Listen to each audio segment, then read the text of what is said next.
Bonjour à tous. Ici, on va continuer sur les équations trigonométriques de niveau 2. Ici, j'ai 2 cos carré x est égal à sinus x plus 1 sur 0 de pi. Et bien, quand je regarde cette équation-là, c'est du niveau 2. Pourquoi? Parce que j'ai deux fonctions trigonométriques dans mon équation. Cosinus x et puis il y a un sinus x ici. C'est une mauvaise nouvelle. Pourquoi? Parce que j'ai deux fonctions de base. La première fonction de base me vient de ce cosinus au carré qui est égal à y est égal à cosinus x. Parce que la fonction de base de cosinus au carré x, c'est cosinus x. Et puis, j'ai une autre fonction de base, sinus x. Y est égal à sinus x qui me vient du deuxième terme. Et ça, c'est une mauvaise nouvelle parce que quelle fonction de base je vais choisir? Je dois avoir une seule.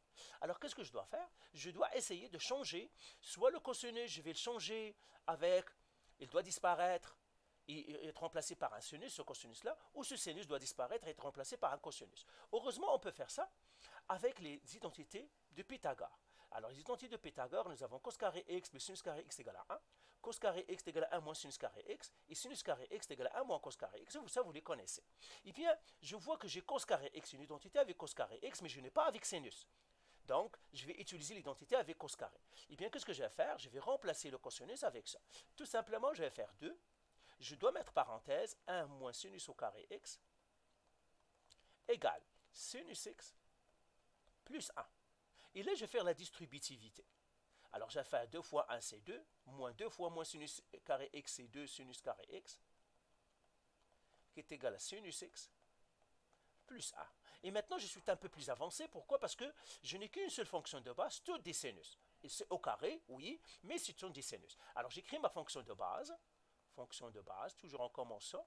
Ma fonction de base ici, y est égal à sinus x. Et là, je regarde sinus carré. Eh bien, sinus carré x ici, je vais l'écrire ici. C'est quoi au fond sinus carré x? C'est sinus x, le tout au carré. Mais c'est quoi sinus x? Sinus x, c'est y, parce que c'est la fonction de base. Donc, ça me donnerait y au carré, qui est égal à y au carré ici. Et là, je vais l'écrire maintenant ici. J'écris 2 moins 2 sinus au carré x, c'est quoi? C'est y au carré. J'ai le droit d'enlever sinus au carré x et le remplacer par y au carré, parce que c'est une substitution. Y au carré, qui est égal. Le sinus x ici, c'est ma fonction de base. C'est y plus 1. Et là, j'ai quoi? J'ai une équation de deuxième degré. Ça veut dire une quadratique. Eh bien, les quadratiques, je sais comment les faire. Eh bien, je vais effacer premièrement ici, rapidement. Je sais comment faire les quadratiques. Eh bien, tout simplement, on ramène tout dans un seul côté et on fait égal 0, on fait la formule quadratique ou autre. Eh bien, je vais ramener tout de l'autre côté. Ça veut dire le y, je vais le ramener d'ici et le plus 1 aussi. Donc, ça me donnerait 2 moins 2y au carré moins y moins 1 égale à 0. Et là, je vais ramasser, j'ai une constante avec une constante, 2 moins 1, c'est 1, donc ça serait 1 moins 2y au carré, moins y égale 0. Et là, je vais les mettre dans l'ordre. Ça veut dire moins 2y au carré, je commence par la quadratique, moins y plus 1 égale 0. Attention, ça c'est plus 1. C'est ça. Et là, c'est une équation quadratique. Comment je résous une équation quadratique? Avec la formule quadratique. Eh bien, je l'écris tout simplement. Y est égal à moins b plus ou moins racine carrée de b au carré moins 4ac sur 2a. Alors ici, je ne vais pas le faire parce que c'est facile. Vous pouvez le faire vous-même. Donc là, je vais trouver y1 est égal à moins 1 et y2 est égal à 1 demi. Donc voilà, j'ai résolu cette équation-là. Mais moi, je ne cherche pas y, je cherche x.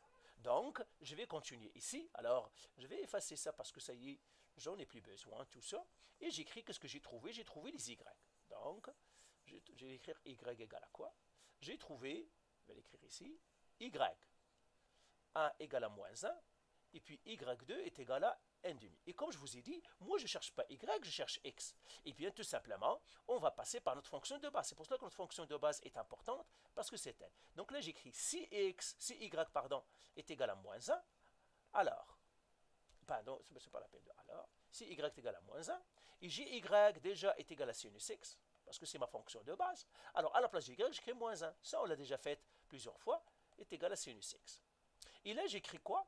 Sinus moins 1. Donc j'écris sinus moins 1 de moins 1 est égal à x. Mais attention, vous vous rappelez qu'on a dit quand on fait sinus moins 1, on a deux solutions. On a le θ, que nous donne la calculatrice, et on a le pi moins θ. Donc je vous l'ai fait ici encore. Sinus moins 1, c'est toujours on a le θ, et on a le pi moins θ. Nous avons deux solutions. Donc ici j'ai la première. La calculatrice ici, sinus moins 1 de moins 1, ça me donne moins pi sur 2. Donc j'ai x est égal à moins pi sur 2.